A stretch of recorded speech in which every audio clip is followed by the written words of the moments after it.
নসিপুরে প্রকাশ্যে তলোয়ারবাজি, জমি বিবাদে পরিবারের উপর হামলা, আহত আনোয়ার হোসেন। মুর্শিদাবাদ জেলার ইসলামপুর থানার অন্তর্গত নসিপুর গ্রামে তলোয়ার ও লোহার রড নিয়ে প্রকাশ্যে হামলার ঘটনা ঘটেছে। এই ঘটনাকে কেন্দ্র করে এলাকায় ব্যাপক চাঞ্চল্য ছড়িয়ে পড়েছে। জমি সংক্রান্ত বিবাদকে কেন্দ্র করে এই হামলা হয় বলে স্থানীয় সূত্রের দাবি। অভিযোগ, সাদেক, হাবিব, তৌফিক ও সোহান নামে 4 দুষ্কৃতী সানোয়ার হোসেন ও আনোয়ার হোসেনের পরিবারের উপর বাড়িতে ঢুকে আকস্মিক আক্রমণ চালায়। ঘটনার খবর পেয়ে দ্রুত ঘটনাস্থলে পৌঁছে ইসলামপুর থানার পুলিশ 2 জনকে গ্রেপ্তার করেছে। তবে এখনো পলাতক রয়েছে আরো কয়েকজন অভিযুক্ত। তাদের খোঁজে তল্লাশি চালাচ্ছে পুলিশ। এই হামলায় আনোয়ার হোসেন গুরুতর আহত হন। তাকে তৎক্ষণাৎ ইসলামপুর গ্রামীণ হাসপাতালে নিয়ে যাওয়া হলে চিকিৎসারত চিকিৎসক প্রাথমিক চিকিৎসা করে ছাড়পত্র দেন। শরীরের বেশ কিছু স্থানে তিনি আঘাত পেয়েছেন বলে জানা গেছে। পুরো ঘটনায় আতঙ্কের ছায়া নেমে এসেছে নসিপুর গ্রামে। পুলিশ পরিস্থিতি নিয়ন্ত্রণে রেখেছে, তবে তদন্ত অব্যাহত রয়েছে। এই ধরনের নিত্য নতুন খবরের আপডেট পেতে দেখতে থাকুন জঙ্গিপুর নিউজ লাইভ। কি হয়েছিল প্রশ্ন? আমি বাড়ি যাচ্ছিলাম, বাড়িতে গিয়ে আমাদের ওখানে জমি সংক্রান্ত পাখির দানা একটা ঝামেলা, তো ওরা আমির নামা বলেছে, অলরেডি পঞ্চায়েত নোটিশ করেছে। হ্যাঁ, সেই নোটিশ পরিপ্রেক্ষিতে আমরা মানে মীমাংসা হবে, যেটা হবে পঞ্চায়েত যেটা করে দেবে, প্রশাসন যেটা করবে সেটা মেনে নেবো আমরা। এবার তার পরিপ্রেক্ষিতে হঠাৎ গিয়ে দেখছি তো মানে আমার ভাইয়ের সঙ্গে একটু ঝামেলা, হ্যাঁ, তর্কাতর্কি হয়েছে। এবার তারপরে আমি গিয়েছি, এবার আমাকে অতর্কিতভাবে হামলা, লোহার রড, তারওয়াল, তারপরে আর্মস ছিল, ঠিক আছে, সমস্ত 4-5 জনের হামলা। ভিডিও ফুটেজ আছে, দেখবেন আপনাদেরকে দেওয়া হয়েছে। হ্যাঁ, তো ঘটনা হয়েছে দিয়ে আমি দৌড়ে পালিয়ে যাই, কোনো রকম প্রাণে বাঁচি। কিল্লের কর্নারে একজন ঘরে গিয়ে আমি লুকিয়ে পড়ি। এটা হচ্ছে ঘটনা। কে বা কারা হামলা করেছে? আমাদের বাড়ির পাশে সাদেক শেখ এবং তার ছেলে ছিল, তৌফিক ছিল, হাবিব ছিল, আরও 4-5 জন ছিল। জমি বিবাদ নিয়ে? হ্যাঁ। তো মানে তারা কি মানে পুলিশ এসেছিল? হ্যাঁ, পুলিশ এসেছিলো, পরে এসেছিলো পুলিশ, ঠিক আছে, ঝামেলা হওয়ার পরে অ্যারেস্ট হয়েছে কেউ? হ্যাঁ, 2 জন অ্যারেস্ট হয়েছে। আপনার উপর অ্যাটাক করেছে যারা, তারা এখন মানে প্রত্যেকে অ্যারেস্টেড না? কেউ না, প্রত্যেকে না, 2 জন অ্যারেস্ট হয়েছে, বাকিটা পলাতক। মেন যে তৌফিক শেখ, যে যার কাছে আর্মস ছিল, সে পলাতক। কি ঘটেছিল? আজকে দুপুরে বাড়িতে আমি ছিলাম না, বাড়ি থেকে ফোন করে বলে যে বাড়িতে কিছু সাংবাদিক এসছে। আচ্ছা, আমি বাড়িতে যাওয়ার পরে দেখলাম একটা বি নিউজ চ্যানেল। আচ্ছা, বাড়িতে গিয়ে সব বাড়ির চারিপাশ দেখাচ্ছে। আর আমার এক প্রতিবেশী সাদেক শেখ নাম তার, তিনি ওই বলছেন যে তার বক্তব্য যে আমাদের বাড়িটা নাকি সরকারি জমিতে আছে। তো গিয়ে সাংবাদিককে আমি বললাম, ভাই যদি বাড়ি সরকারি জমিতে থাকে এটা সে কোর্টের বিষয়, এটা কোর্ট ফয়সালা করবে, উনি তো দেখার কেউ নাই। তো উনি যখন এত বড় কথাই বলছেন বাড়ি সরকারি জমিতে, তখন তো ওনার বাড়িটা একবার দেখানো দরকার। তখন সাংবাদিক নিয়ে গেলাম ওর বাড়িতে। ওর বাড়িটা আমার কাছে ভিডিও এখনও আছে, পুরো রাস্তার উপরে বাড়ির দরজা, 4 ফুট রাস্তার উপরে ঘর করা আছে। কার বাড়িতে? সাদেক শেখের বাড়িতে। আমার বাড়ি নাকি সরকারি জায়গায় আছে এবং আমি নাকি সরকারি জায়গা জবরদখল করে দিচ্ছি।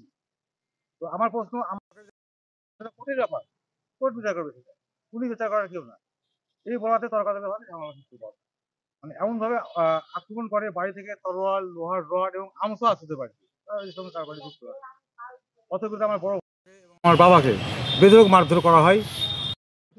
যাদের কাছে সাক্ষী দিলে তারা বলবেন যে না, কী আকারে আমাদেরকে টর্চার করা হয়েছে। আমরা কোনো মতো প্রাণে বেঁচে আমরা বাড়িতে লুকিয়ে পড়েছিলাম, দরজা বন্ধ করেছে। মানে আজকে আমাদের একটা বড় অঘটন ঘটে যেত আমাদের বাড়িতেই। তো আমরা চাইছি যে এটা একটা, আমরা কেসের মাধ্যমে হাঁটছি এখানটায়, আমরা কেস করতে চলেছি। ওরা মীমাংসার জন্য বড়বার বলছিলাম না, আমরা মীমাংসা করবো না, আমরা এই জন্য আমরা কেস করেছি। আমরা মানে আপনাদের উপর অ্যাটাক হয়েছে, মানে কেউ কি আহত এখন বর্তমানে? হ্যাঁ, আমার বড় ভাই আহত, ওর মাথাতে মানে লোহার রডের একটা আঘাত লেগেছে এবং আমারও বাম হাতে, এই যে এখানে আমারও বা হাতে চোট আছে, এখানটায় খাম আছে আমারও, দেখাতে পারবে। এখানে ছাগলের বাইরে লেগে আমারও খাম হয়েছে এখানটায়। আচ্ছা, আমারও আঘাত আছে। তো আমরা মারামারি করা পছন্দ করি না, আমরা কোনো রকমে প্রতিরোধ করি সেটা। আমরা ওদের হাতে লোহার রড, শাবল, তারওয়াল আমার কাছে প্রমাণ আছে এবং ভিডিও আমাদের কাছে আছে, আমরা দেখাতে পারবো। তো থানা পুলিশে কি কেউ এসেছিল? হ্যাঁ, পুলিশ সঙ্গে সঙ্গে কিছুক্ষণ পরে পুলিশ এসেছিলো, সঙ্গে সঙ্গে যদিও আসেনি। আসার পরে পুলিশ জনতাকে ছত্রভঙ্গ করলো, তারপর হাতে হাতে তাকে ধরেছে, পুলিশের ভূমিকা ওই মুহূর্তে খুব ভালো ছিল। দোষীদেরকে ওই মুহূর্তেই গ্রেপ্তার করেছে 2 জনকে এবং 3 জন পলাতক। 2 জন গ্রেপ্তার, 3 জন পলাতক? হ্যাঁ, ওই মুহূর্তেই পুলিশ ভালো একটা অ্যাকশন নিয়েছিল। পুলিশ যাওয়ার পরে ওদেরকে গ্রেপ্তার করেছে। আপাতত থানাটি আছে, আমরা একটা অভিযোগ করেছি ওদের নামে। আমরা এটা কেসের মাধ্যমে আমরা যাচ্ছি। তার কাছে আম চাষে সে পালাতো। আর মানে যে অ্যাটাক করেছিল ফার্স্টে সে কি অ্যারেস্ট হয়েছে না পালিয়ে গেছে? দুজন অ্যারেস্ট হয়েছে। ওদের টোটাল আসামি ওদের আছে 5 জন, 5 থেকে 6 জন। আপাতত স্পটে 2 জনকে অ্যারেস্ট করেছে পুলিশ, তারা এখন থানাতেই আছে, আর 4 জন পলাতক। আপনার নাম? আমার নাম এমনি সানোয়ার হোসেন।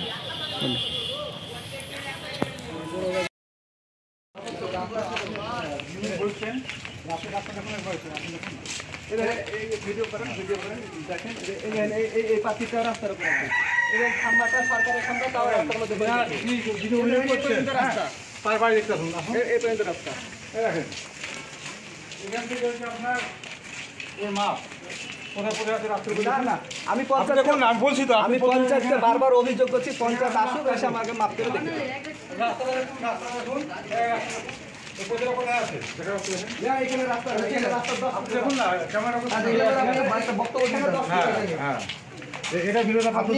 বক্তব্য আমি ভিডিও তো করিনি, আপনি বক্তব্য দিবেন, বক্তব্য অবশ্যই। এই যে আপনাদের নামে অভিযোগ করছে স্টাফিল বাড়ির লোকজন বা স্টাফিল সঙ্গে একই সঙ্গে রাস্তা পাঁচিল দিয়ে ঘিরে নিচ্ছে, এমন অভিযোগ চলছে। তো এই বিষয়টা কতটা সত্য কি জানেন?